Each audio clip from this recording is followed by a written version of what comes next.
বলতেছিলাম দুইজন বন্ধু যখন সাক্ষাৎ হয়ে গেল, হওয়ার পরে একজন বন্ধু খুশিতে আত্মহারা, এত পরিমাণ খুশি তার চেহারার মধ্যে হাসির গোলাপ ফুটে গেছে। আর একজন বন্ধুর চোখ বেয়ে বেয়ে পানি পড়তেছে, কোনো কথার আওয়াজ নাই জবানের মধ্যে। মুসলমান ইমানদার কথাটা লক্ষ্য করে বুঝে, যেই বন্ধু হাসির আওয়াজ নিয়ে বন্ধুর সঙ্গে কোলাকুলি করে বাজার,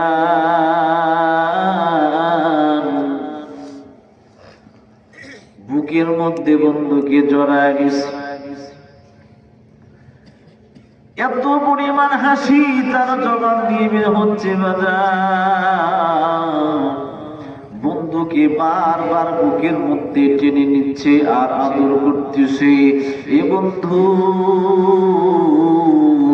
অপর পাশ যে বন্ধুটা তার বুকের মধ্যে আসলো, তার দুইটা চোখ বেয়ে বেয়ে পানি পড়তেছে, বুকের কাপড়টা পর্যন্ত ভিজে যাচ্ছে। এ মুসলমানি বান্দা, ওই বন্ধুর জবান দিয়ে কোনো আওয়াজ বের হয় না, বারবার জিজ্ঞাসা করতেছে, বন্ধু আমি তোমাকে বহুদিন পরে দেখার পরে তোমাকে দেখে এত পরিমাণ খুশি হয়েছি, আনন্দিত হয়েছি, তোমাকে দেখার পর এত পরিমাণ খুশি হয়েছি বন্ধু, কিন্তু সেই খুশির চেহারা তো তোমার দেখতেছি না, তোমার দুইটা চোখ দিয়ে শুধু পানি আর পানি, কারণটা বুঝলাম না। কিন্তু তার বন্ধুর জবান দিয়ে তারপরেও কোনো আওয়াজ বের হয় না। এমন সময় পাশ থেকে আরেকজন যুবক এসে বলে, ভাইজান দীর্ঘ সময় পর, দীর্ঘ বছর পর আপনাদের সঙ্গে সাক্ষাৎ হয়েছে, অনেক বছর পর্যন্ত আপনারা দুইজন একসঙ্গে পড়াশোনা করেছেন, এলাকার মধ্যে একসঙ্গে বন্ধুরূপে জীবনযাপন করেছেন, জীবিকা নির্বাহের জন্য দুইজন বন্ধু দুই জায়গায় চলে গেছে, আজকে আপনাদের সাক্ষাৎ হয়েছে, সাক্ষাৎ হওয়ার পর আপনি যেমন খুশি হয়েছেন তাকেও সেরকম খুশি হওয়া দরকার। কিন্তু না না না, তার দিলের মধ্যে যে আনন্দ ভাবটা আছে তার জবান দ্বারা প্রকাশ করতে হবে, এটা হলো প্রয়োজন। কিন্তু কিছুদিন পূর্বে আপনার বন্ধুর এমন একটা অসুখ হয়েছিল ভাই, অসুস্থতার কারণে তার স্পিকিং পাওয়ারটা লেস হয়ে গেছে, তার জবানের আওয়াজটা বন্ধ হয়ে গেছে, যার কারণে আপনার প্রত্যেকটা কথার জবাব সে দিতে পারছে না।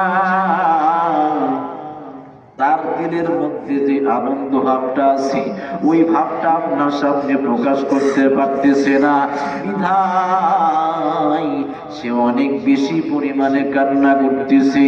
মুসলমানের বান্দা লক্ষ্য করে বোঝার বিষয়, যেই বন্ধু দুইটা জোয়ার বেয়ে বেয়ে চোখের পানি পড়তেছে বাজার, ওই মানুষটার একটা আশা ছিল, দিলের মধ্যে যে আনন্দ ভাবটা আছে প্রকাশ করার জন্য জবান দিয়ে আমি একটা আওয়াজ বের করবো, বন্ধুকে নাম ধরে বারবার ডাকবো, কথা বলেন ঠিক কিনা?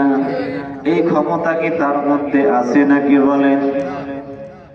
বুঝে থাকলে বলেন, দিনের মধ্যে যে জিনিসটা চাই ওই জিনিসটা যদি আমি আপনাদেরকে বুঝাইতে চাই, তাহলে আমার জবানের ক্ষমতা থাকা দরকার আছে না নেই? আছে না নেই?